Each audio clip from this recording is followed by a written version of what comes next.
De volta aqui na nossa programação, chegou a hora da gente chamar ele, André Machado, CEO do Projeto Os 10%, nosso querido ogro de Wall Street.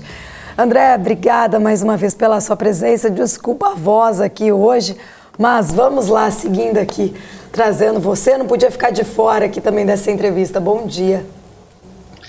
Bom dia, Paula, bom dia, Isa, muito bom estar aqui com vocês de novo, uma semana aí bem agitada, né, bem bacana e só deixa a gente com o coração mais na boca, né, espera aí do resultado no dia 30, né, mas acho que Deus é brasileiro, a gente vai conseguir aí uma repetição aí do governo anterior por mais 4 anos, lembrando que eu sempre falei que eu nunca fui pró-Bolsonaro, muito pelo contrário, estou sendo chamado de petista, comunista, pissolista, eletricista há 3 anos e meio, mas eu acho que quando a gente olha a grade de cotação, né, monitor de mercado de ontem, tá lá, tá explícito que o mercado, como é que o mercado reagiu. Então, o mercado acaba vocalizando, obviamente, o que é melhor para o mercado, mas quem é liberal, né, sabe que o que é bom para o mercado é bom para o país, né? Não é à toa que a maior potência do mundo, né, que conseguiu sair de uma guerra intestina, né, que é onde morreram mais de 600 mil pessoas, que foi a Guerra de Secessão nos Estados Unidos entre 1861 e 1865. Logo na sequência descobriram um petróleo, né, veio aí a Standard Oil com o Rockefeller, depois veio o Carnegie com a indústria do aço, o capitalismo, etc. E se tornou essa potência hegemônica justamente por conta do livre mercado, da proteção à propriedade, né, acreditar no contrato, né. Eu sempre me perguntei, sempre que eu viajava para os Estados Unidos, por que na minha declaração tinha que lá, você está levando bomba? Sim ou não? Você está levando droga? Sim ou não? Pô, aí você pensa, peraí, mas se eu estivesse levando bomba ou droga, né, eu ia botar sim? Mas por quê? Porque se você disser sim, ou se você disser não, a sua palavra vale. E isso é um agravante no processo, porque lá a palavra vale. Você não precisa de cartórios mamando, né, na teta da gente, como mamaram aí durante séculos, né, para onde tudo tem que ser registrado, etc. Então, lá tem suas idiosincrasias, tem seus problemas, mas lá os Estados Unidos é um farol do mundo. Tá? Por isso que eu tenho falado com relação à geopolítica da Ucrânia, né, e da Rússia, que o pessoal, os Estados Unidos que levou a essa guerra. Talvez a OTAN, né, e os Estados Unidos tenham feito tudo errado.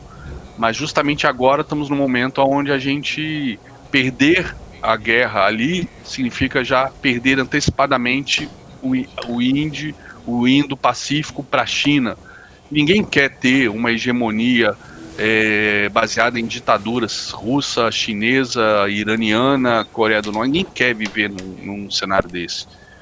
Então, graças a Deus, a gente tem chances aí de termos um segundo mandato com foco agora menos polarizado, sem pandemia. Espero que não tenha o pior cenário possível geopolítico, mas quem sabe um segundo mandato, mais 4 anos com boas reformas, com Guedes de repente não precisando ficar girando pratinhos aí para agradar Centrão nem nada, porque agora o partido do presidente tem a maior base do Congresso, 20%, tem o Senado também, ou seja, eu sempre falei que agora sempre tenho falado que agora é a briga entre o bem e o mal.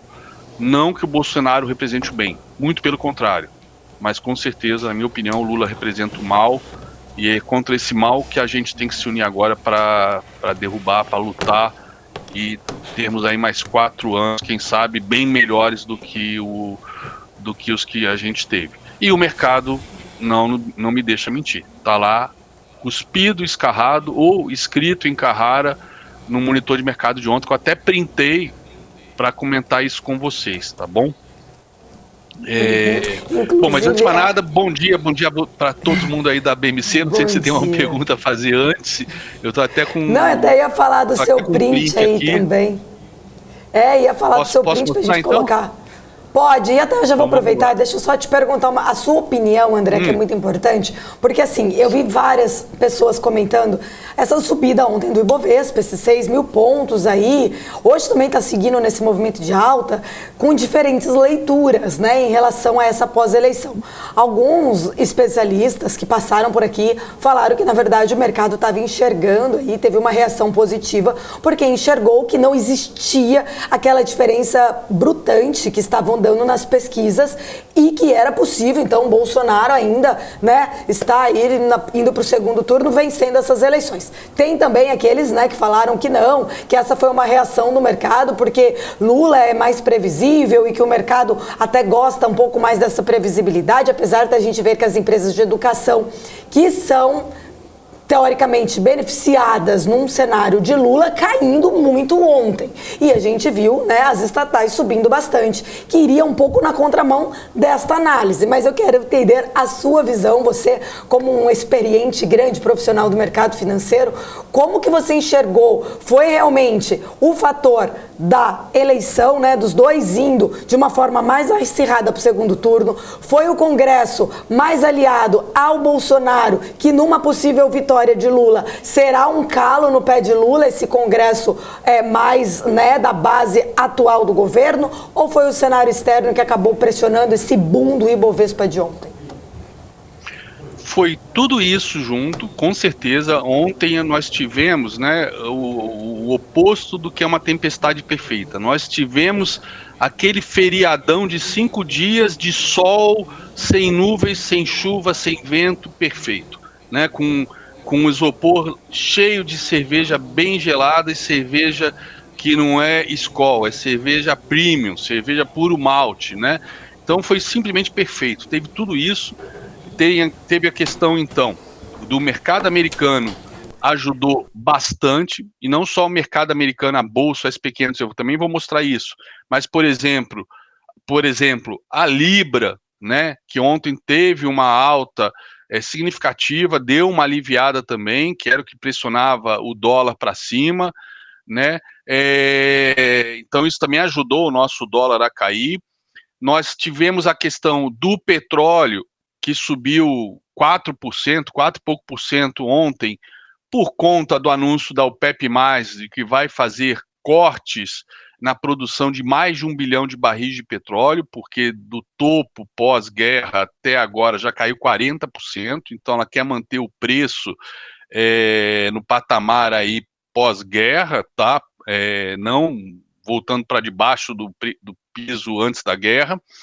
Então, mais de 1 milhão de barris que devem ser cortados, anunciado pela OPEP+, que inclui inclusive a Rússia. Nós temos essa questão do Congresso, não digo nem apenas ser uma pedra no calo do Lula, caso ele vença, mas um Congresso mais conservador. E ontem eu vi uma entrevista aqui na BMC com um analista, acho que da Zen Economics, e ele comentando que falou uma coisa muito legal, que deve ter tomado um monte de xingamento no chat, mas eu estava vendo vocês pela Smart TV, então não estava lendo o chat para ver o que a galera falou. Que ele disse que o Bolsonaro é uma esquerda verde-oliva, porque ele tá fazendo populismo, ele é protecionista, e isso é uma coisa que me levou a criticá-lo já lá em 2019. Em 2019, quando voltei da Argentina, eu estava bastante preocupado, porque eu vi os primeiros 6 meses do governo dele, eu vi ele extremamente lento, devagar, com relação às reformas, e ele estava já roendo a corda, né, e já atropelando Paulo Guedes. Ele estava entregando os anéis, antes mesmo de ter alguma proposta no Congresso, ele estava falando de ceder para algumas categorias, principalmente as que apoiaram ele, ceder na reforma da Previdência. Então, lá no meio do ano, quando eu voltei da Argentina, fiquei 1 mês esquiando com a família, E aproveitando que estava lá, eu perguntava para todo mundo, né, em quem eles iam votar, de todos os níveis sociais, né? E os argentinos falavam, na Cristina Kirchner, na chapa da Cristina Kirchner. Eu falei, pô, mas a mulher acabou com a Argentina, o peronismo está destruindo a Argentina há décadas, corrupção, inflação, vocês vão votar nela de novo? E aí a gente estava vindo, né, de 4 anos de governo Macri, que foi o tal do gradualismo econômico, né, nas reformas extremamente lentas para não machucar, só que aí não fez porra nenhuma, e eu vi que o Bolsonaro estava indo por essa linha, né, pelo jeito, nos primeiros 6 meses. E aí eu comecei a bater forte. E aí foi quando começaram a me chamar de petista, de comunista, lá em agosto de 2019. Porque eu falava, tem que fazer a reforma logo, tem que botar para sangrar, tem que machucar, porque depois, né, como foi quando o Paul Volcker subiu os juros drasticamente lá nos Estados Unidos para derrubar aquela inflação dos anos 70, e a gente teve a melhor década, depois de 2 anos aí ruins, tivemos a maior década em termos de crescimento econômico nos Estados Unidos durante o governo Reagan. Então, em plena Guerra Fria, com gastos estratosféricos em defesa, guerra nas estrelas, etc. Então, falei, porra, tem que passar essas reformas logo no primeiro ano, que tem apoio, tem tudo. Não aconteceu nada. A reforma foi aprovada em novembro e eu achei um lixo. Tipo, a reforma da Previdência foi, olha, as casas novas vão ser assim, mas a casa velha continua como está. A gente bota lá umas panelas no chão para as goteiras no telhado, mas não vamos reformar o telhado. Foi isso que eu enxerguei, né? E aí veio pandemia, etc, etc. E aí o que aconteceu? Eu perguntava para todo mundo lá por que iam votar na Cristina Kirchner, e eles falavam, porque antes pelo menos eu pagava aluguel, eu pagava calefação, né? Eu estava no meio do inverno, eu pagava calefação e eu pagava comida. Hoje eu não consigo pagar isso. Então, roubar, todos roubam. Eu vou votar nela porque eu quero isso de volta. Então, durante os últimos meses, eu pensei, com a alta da inflação, com tudo mais que está acontecendo, Lula vai voltar também, igualzinho como eu falei em 2019. Mas aí, aí foi uma jogada muito forte nesse ponto, o Centrão ajudou bastante.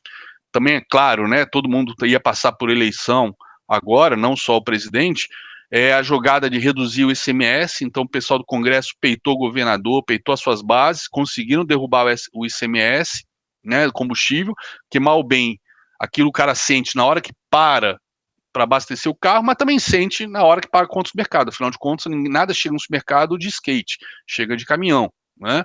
Enfim, tivemos a sorte, né, também, isso independe do presidente, do petróleo voltar para o patamar pré-guerra.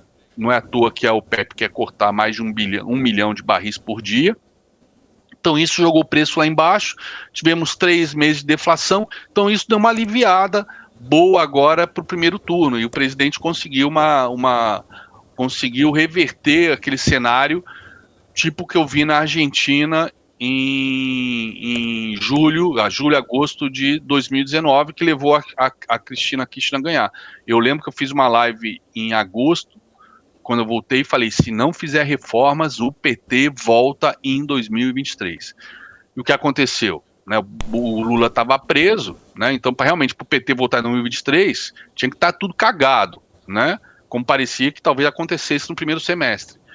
Conseguimos dar uma boa arrumada, deflação, etc.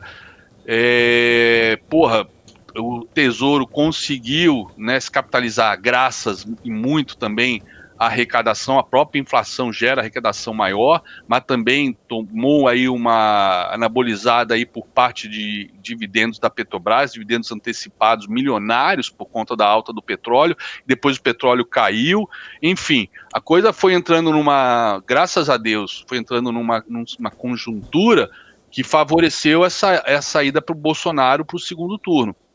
E infelizmente, não era mais o PT só que se candidatou. Foi a própria jararaca, né, que não pisaram na cabeça quando deviam ter pisado na época lá do mensalão e do petrolão, né? O pessoal foi arrogante em pleno mensalão, dizendo, não, vamos deixar ele ser derrotado, mas já estava lá a China crescendo 12%, 14% ao ano, né? Então o pessoal da oposição foi arrogante achar que ele ia ser derrotado na urna, foi reeleito e votou com sangue nos olhos, teve, para sorte dele, o crash de 2008, que permitiu ele ser o populista que ele sempre foi, eleger a Dilma, e aí a cagada, aí vocês conhecem a história de Cós Salteado. E aí, talvez até pelo Bolsonaro estar muito fraco, né, o judiciário fez aquela mega hiper blaster fucker lambança de dar liberdade para ele, né, e a prova de que foi uma lambança é que o Moro aí, mesmo sem o apoio do presidente sendo chamado traidor, foi eleito senador e o Dallagnol foi eleito deputado federal. Então, contra fatos no argumento, tudo que a gente vê constrói essa narrativa que eu estou passando para vocês. Então, graças a Deus, deu tempo, aí 3 meses de deflação, o Congresso ajudou na questão do CMS, ajudou a derrubar preço de combustível, ajudou com isso a derrubar preço de energia, preço de alimentos, está ele no segundo turno. Show de bola, faltam 30 dias.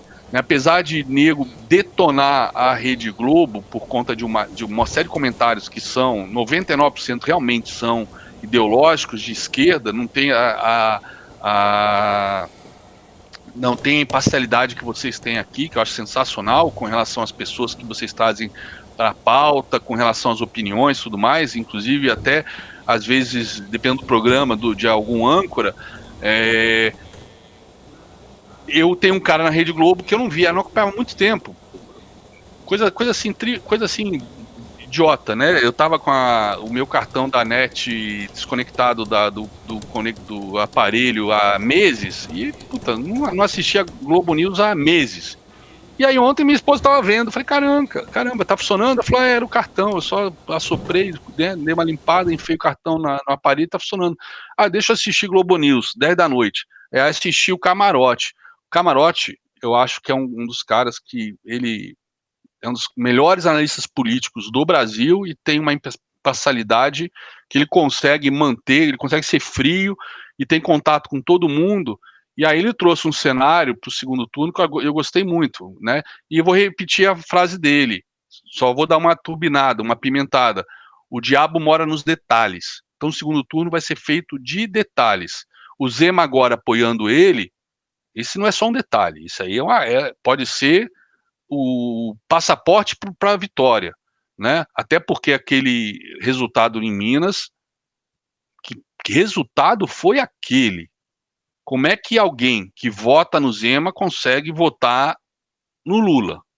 Tudo bem, o norte de Minas é super pobre, né, seca, etc. Né, o Grande Sertão Veredas, para quem acha que se passa no Nordeste de seca, se passa no norte de Minas, tá? O famoso livro aí do Guimarães Rosa. Então, ali é uma área muito pobre, que assim como o Nordeste, o petismo, o lulismo, a esquerda em geral, vive de exploração da miséria. Vive, né? Igual os exploradores de curso, de bolsa, que prometem que todo mundo vai ficar rico, e eles estão ficando milionários, mas não é milionários de 2, 3 milhões, é de centenas de milhões de reais.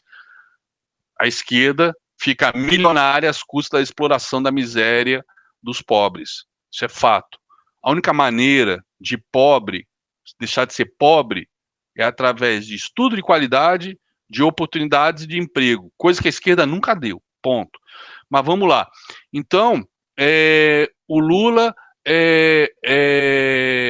um cenário, não é só que vai ter pedra no sapato dele no Congresso, mas a gente tem um Congresso agora mais reformista.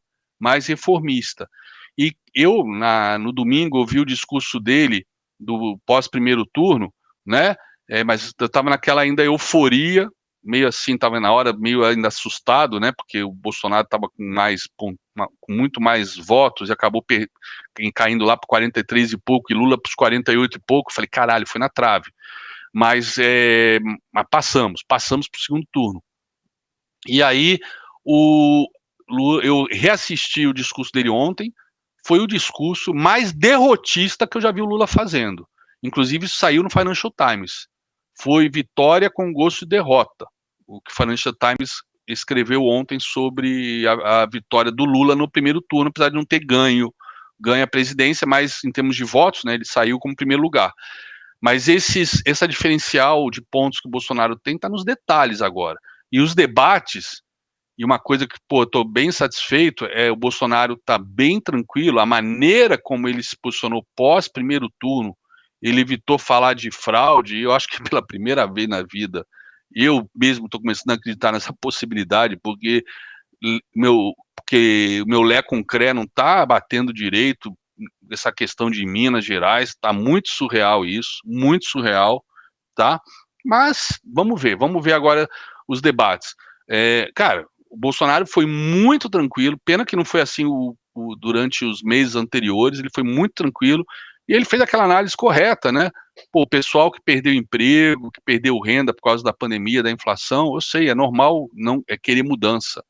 Mas, pô, conseguimos aí 3 meses de deflação, ICMS, ou seja, ele foi didático, que ele seja assim os próximos 4 semanas, né, e que no debate ele mostre, né, toda a podridão que foi o governo Lula, e que ele seja didático para explicar, e nesse ponto ele sabe falar com o povo, mas ele usou o estilo até parecido comigo, né, ogro, de sair chutando o pau da barraca esses anos todos, né, mas ele sabe falar, sabe, se ele quiser, ele sabe falar.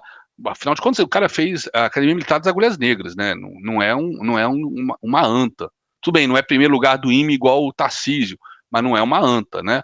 Ele tem mais do que 2 neurônios. Então ele consegue articular bem se ele quiser.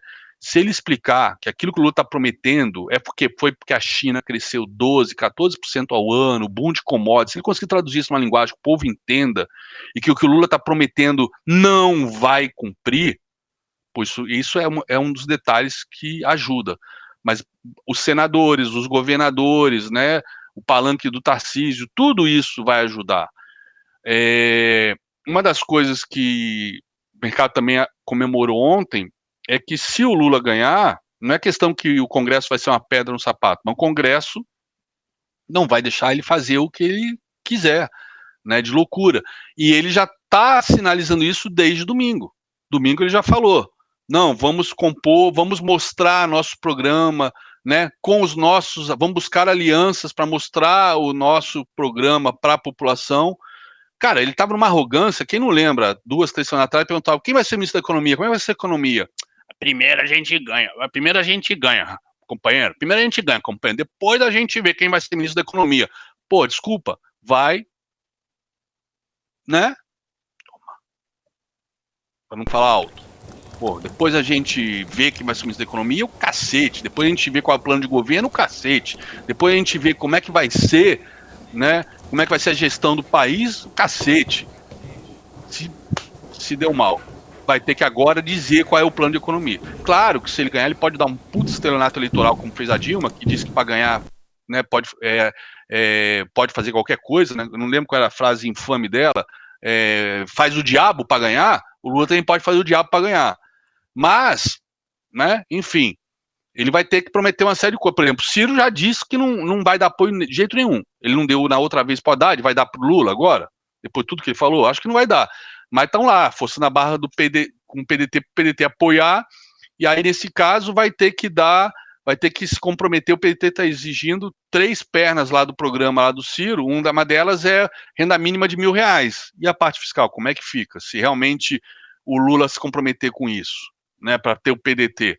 Aí é risco fiscal, etc. Se a gente olhar o gráfico do CDS, ontem o CDS Brasil caiu 6,30, né? Não foi pouca coisa, né? Ele perdeu os 300 pontos, né? E hoje estava caindo mais forte até. Então, quando a gente olha números, né, o mercado, a grade de cotação de ontem, né, o monitor de mercado de ontem, o CDS, mas tem que ver algumas coisas. Também não pode olhar que foi tudo, foi um final de semana de verão perfeito ontem. Mas não necessariamente, a gente tem que olhar nos detalhes. Mas é tudo isso que você falou, Paula. É o Congresso conservador, reformista, e essa questão que o Lula agora vai ter que apresentar o seu programa, isso pode dar um alívio para o mercado, mas não necessariamente vai fazer ele ganhar. E a gente viu, véspera da eleição, o Meirelles. A bolsa caiu 1,5% lá fora, que subiu 2,5%, 4% de divergência, porra. Isso é raríssimo. Mas por quê? Porque rolou relatos de que o Meirelles ia ser, sim, o ministro da Economia, né? E uma semana antes, a Bolsa tinha subido 2,5%, também descolado no mercado americano, porque o Meirelles deu o seu apoio, apareceu em imagens, né, em campanha com Lula, e aí o mercado entendeu que ele seria uma alternativa como ministro da Economia, como foi presidente do Banco Central no primeiro mandato do Lula. Então, as coisas o mercado está vendo que se o Lula vencer, puta, leite derramado, mas pelo menos ainda tem leite na garrafa. A garrafa não caiu no chão, estilhaçou e quebrou e acabou o leite. Não. Tem leite derramado, mas tem uma garrafa ainda com restinho de leite. Mas existe uma grande chance da gente levar a garrafa de leite inteira aí para 2023, que seria o Bolsonaro ganhando. E outra coisa, Bolsonaro ganhando, ele não se reelege. Ele não se reelege mais. Não precisa ceder tanto para o Centrão. E agora ele está com uma base forte, como ele estava em 2019, que ele foi perdendo aos poucos. E na verdade ele desidratou quando começou a tretar lá já com alguns ministros por conta de proteger os filhos dele, rachadinha, aquele papo todo, né? Então começou a ter que comer na mão do Congresso, porque o Congresso quer em troca para proteger a família, para, né? Quer coisa em troca, para aprovar a reforma da Previdência, quer coisa em troca. E ele foi dando, foi dando, foi dando. Esse ano não tem muito que, ano que vem não teria muito que dar, né? Porque não é candidato à reeleição, né? Enfim, acho que eu cobri tudo, né? O Tempestade Perfeita, por exemplo, uma coisa que. Tempestade Perfeita não, final de semana de sol perfeito. Uma outra coisa, o mercado ontem subiu forte, hoje, deixa eu ver como é que tá o SP500. O SP500 que ontem subiu, né? Ontem o SP500, ó, tá repetindo hoje, ó. O SP500 ontem subiu 2,5 e agora sobe 2,82. 2,82. Por que isso? Uma porrada de gente no mercado está achando que dezembro é o último mês de alta. Ontem tivemos um Fed Boy, aí deixa eu recorrer às minhas anotações, que eu não quero mais me trair, confiar mais na minha memória que o Covid acabou com ela. O Thomas, o problema é entender o garrancho. O Thomas Barkin, né, do Fed de Richmond, ressaltou que a pressão elevada e persistente nos preços, né, exige esforço para estabilizar as expectativas, que pode levar a um aperto em período mais longo. Só que o mercado está apostando contra isso. E um economista da UANDA, né, o Edward Moya, falou isso ontem. O Wall Street está apostando no fim do aumento de juros para dezembro. A gente viu várias vezes, quando os Fed Boys vinham botar água no chope, o SP sentiu. Hoje a gente já teve, são 11h06, a gente já teve 3 Fed Boys falando, não sei o que eles falaram. Vai ter mais uma falando às 14 horas e a Janet Yellen está falando agora às 11. De qualquer maneira, está aí. Nasdaq subindo 3%, mas foram 14 dias seguidos de queda, 14 dias seguidos de queda, com apenas 3 dias de alta. E aí vem o meu lado técnico, né? Sexta-feira cravou o meu alvo de queda. Então é natural esse repique, mas estamos subindo aí praticamente mais de 5% em apenas 2 dias. Isso está ajudando muito a gente, muito a gente. Mas a gente tem que começar agora, aos pouquinhos, voltar a mapear todos os riscos que estão no radar. A guerra na Ucrânia, que eu estava vendo material sobre os últimos wargames feitos pelo Pentágono em 2016, aonde das duas alternativas, e era um cenário bem parecido que o Pentágono fez com Obama, né, no ataque da Rússia contra a Lituânia. Então, só que a Lituânia é a OTAN, só que a Lituânia ou a Ucrânia, praticamente, geopoliticamente, dá no mesmo, né, com exceção da questão de ser da OTAN. E aí a gente tinha duas reações possíveis, que ficou dividido lá o generalato, lá o Estado-Maior nesse War Games de 2016. E, nesse caso, o Putin teria usado um artefato nuclear na Lituânia. Parte do Estado-Maior votou, escolheu reagir com a arma nuclear, não na Rússia, para não ter míssil nuclear saindo da Rússia para atingir Estados Unidos, Londres, como até Putin já ameaçou. Ele atacou a Bielorrússia. Pô, a Bielorrússia não estava na guerra nem nada. Cara, mas é Estado pária, ditatorial, né, que pasta, né, no chão que o Putin pisa. Então atacaram a Bielorrússia com um artefato nuclear. Um outro, e sempre arma tática. Um outro caso seria um ataque convencional, mas fortíssimo, para a Rússia ficar de bad guy aí de ter usado arma nuclear. O Pentágono ontem anunciou isso, que simplesmente se a Rússia usar algum artefato nuclear tático na Ucrânia, todo o poder da OTAN vai acabar com o exército russo na Ucrânia, não vai ficar uma tropa sequer lá, e também vão afundar toda a frota russa do Mar Negro, sem uso de armas nucleares. Então a gente está caminhando para um cenário desse, né? Nesse final de semana, justamente depois que o Putin anexou as 4 regiões da Crimeia, passaram a ser agora já a grande Rússia, né? Nesse período, o exército ucraniano continua tomando territórios, inclusive tomou a cidade de Liman, que é um enclave rodoviário super importante, e tem 6.000 tropas russas lá cercadas. Então, Putin continua numa sinuca de bico e o cão louco continua sendo acuado. Então, isso é um risco que a gente não pode esquecer no meio desse segundo turno, né? Outra coisa, Credit Suisse. Credit Suisse. Até eu peguei um print aqui de um perfil sério, mas com tom de humor no Twitter, que é o Peter Linchado. E foi muito engraçado, não tem como não rir, né? Ele escreveu ontem, porra, o cara passou 10 meses planejando como deveria montar uma carteira para eventual vitória do candidato A ou do candidato B. Aí veio o Credit Suisse. O mercado é cruel. Pois é, Credit Suisse pode ser um Lehman Brothers ali da Europa. Credit Suisse, galera.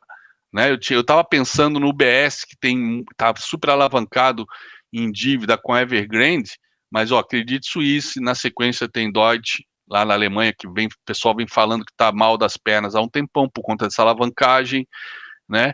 Enfim, isso é um risco.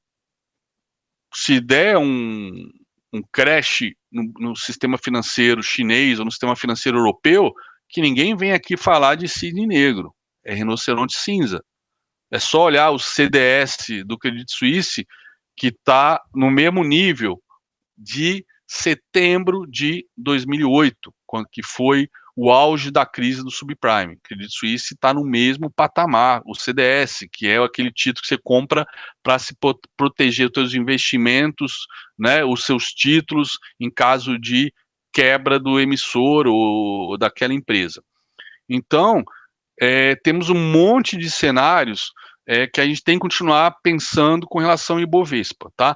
E aí, para não tomar mais tempo, se eu tiver tempo, não tiver, você fala, Paula. Vou mostrar aqui aquela tela lá da grade de cotação de ontem, né? Não é de hoje, é de ontem, que eu acho que ela vale a pena uma análise rapidinha, detalhada. Tá aqui, ó. Quando a gente vê a Petrobras, isso aqui, ó, já com o mercado. Eu peguei peguei o velho, mas na verdade não mudou muito. Não mudou muito para o que eu tirei depois das 17h20, que já tinha acabado os leilões. Não mudou quase nada, tá?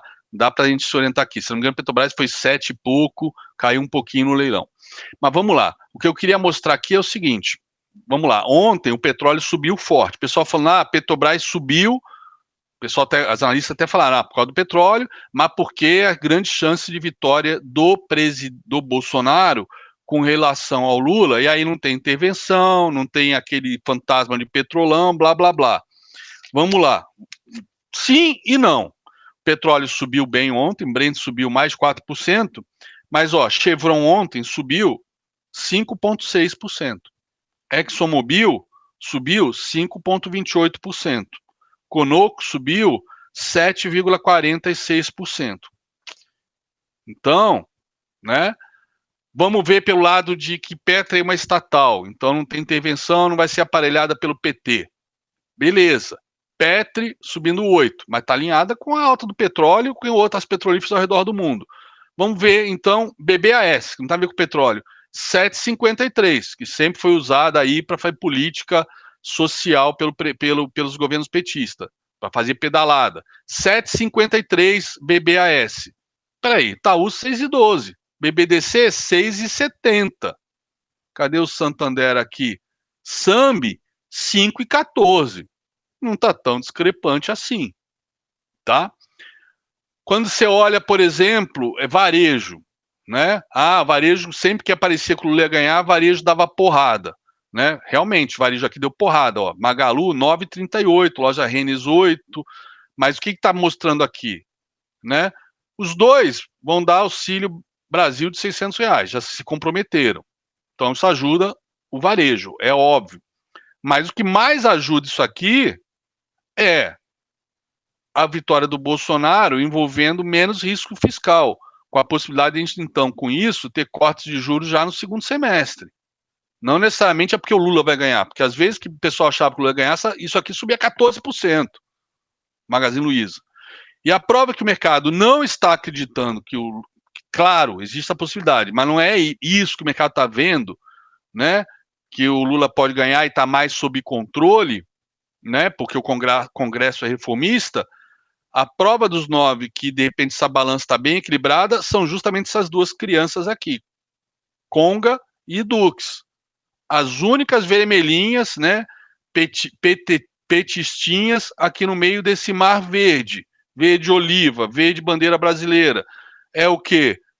Não vai ter fiéis, galera. O pessoal está postando que não vai ter fiéis, que era uma coisa que o Lula anunciou. Então, isso aqui talvez o mercado realmente esteja diminuindo bem as apostas na vitória do Lula. Mas ela ainda existe. Infelizmente, ainda é um fato que a gente tem que levar em consideração e se preparar para esse cenário. Talvez não seja tão horroroso, né, como parecia ser até uma semana atrás. Olhando o gráfico, por exemplo, do Ibov, os gringos fizeram um trabalho brilhante aqui, gringos e os investidores. Por quê?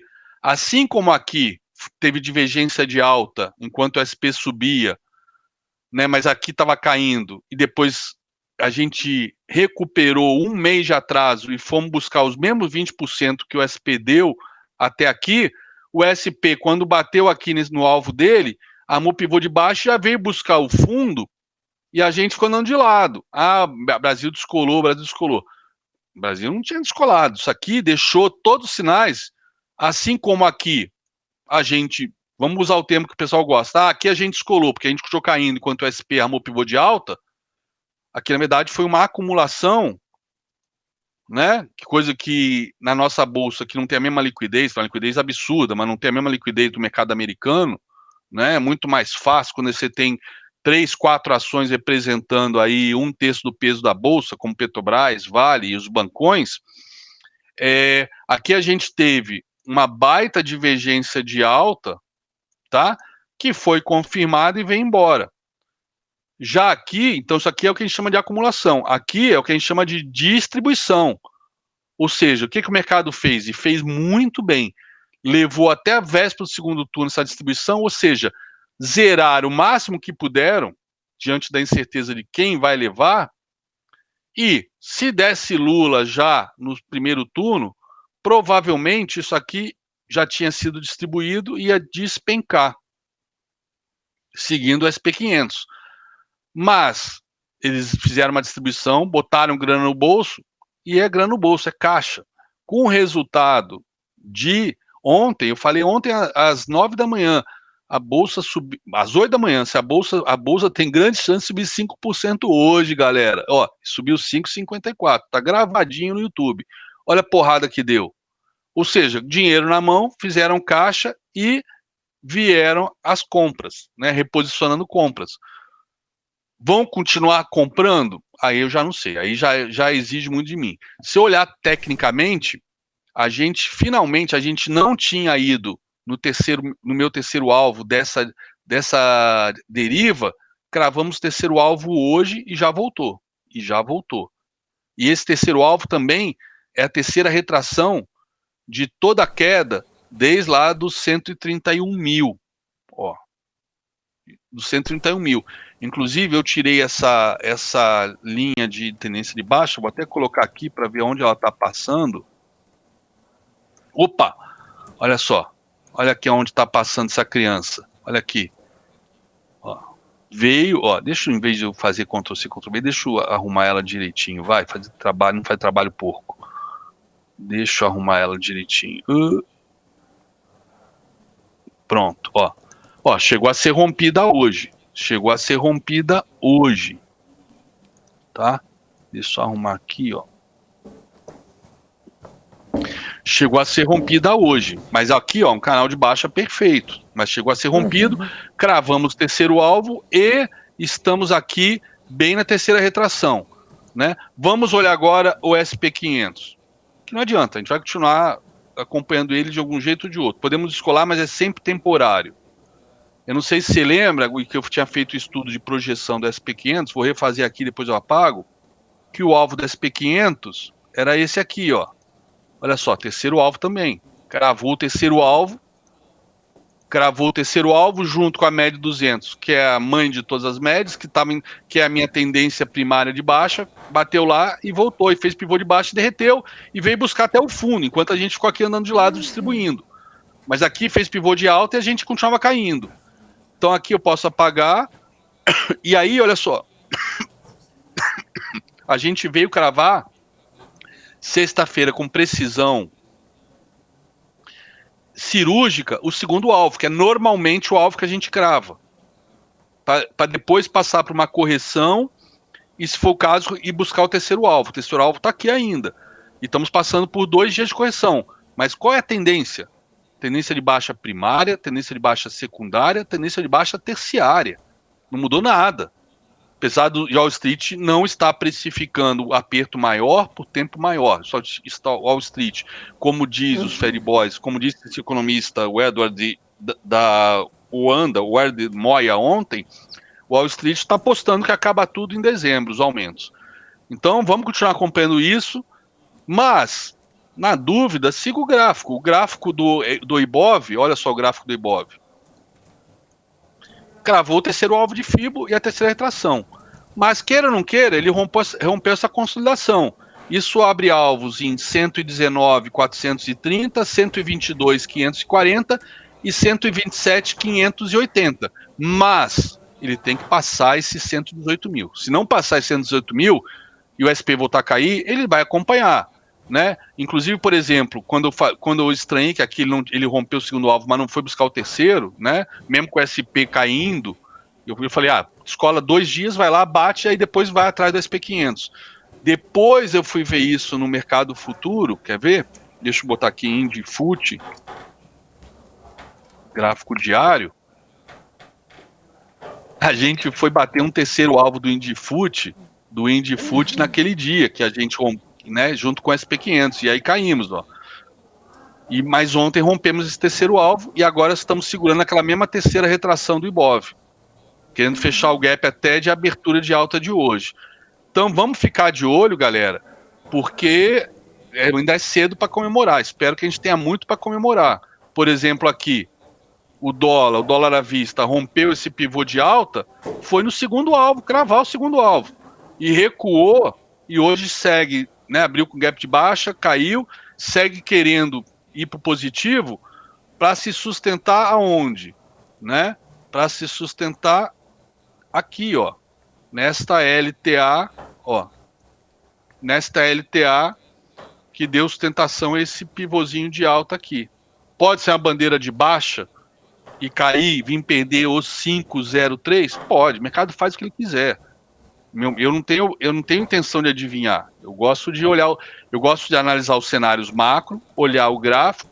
Quando o cenário macro e o gráfico bate e eu tenho um trigger e as correlações intermarkets, quando eu falo intermarkets é Brasil com Estados Unidos, ou seja, bolsa brasileira com bolsa americana, e também intermarket em termos de mercado de bolsa com câmbio, com juros e com commodities e com moedas, né? Aí que eu acho realmente, e aí deixa eu até ver se eu tenho aqui o gráfico, aqui, ó, o gráfico do CDS. Ele, depois que ele rompeu esse topo, ele disparou na véspera das eleições, mas foi buscar o seu terceiro alvo desse topo aqui, e agora vem corrigindo. Então isso é bom para a Bolsa, isso é bom para juros cair, porque é menos prêmio que a gente precisa pagar para ter um diferencial para os americanos, apesar do que o nosso diferencial para os americanos está em 10%, né? Melhor que isso, só pai para filho com dor de barriga. Então, o cenário tá muito legal, mas, galera, não vamos deitar em berço esplêndido, sair comprando tudo como se não houvesse amanhã por causa de um único dia. Mas esse único dia deu muita informação importante para a gente, principalmente para depois de 30 de outubro.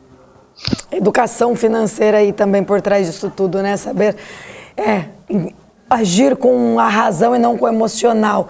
André Machado, sempre um prazer, sempre uma aula. Agradeço, muito obrigada. Mais uma semana. Obrigado, a honra é minha de estar aqui com vocês sempre e melhoras aí nessa rouquidão, Paula. Semana que vem estamos na área de novo. Obrigada. Estamos juntos. Valeu, galera. Obrigada. Boa sorte a todos. Fiquem com Deus. Obrigada. Tchau, tchau. É isso aí. Bom, 11 horas e 24 minutos. Vamos para um rápido intervalo comercial. Na volta temos giro de mercado, temos mais convidados. Vamos bater um papo com o Gustavo Sung, economista-chefe da Suno. Então fique aqui com a gente, já vão mandando as suas perguntas. Voltamos já já.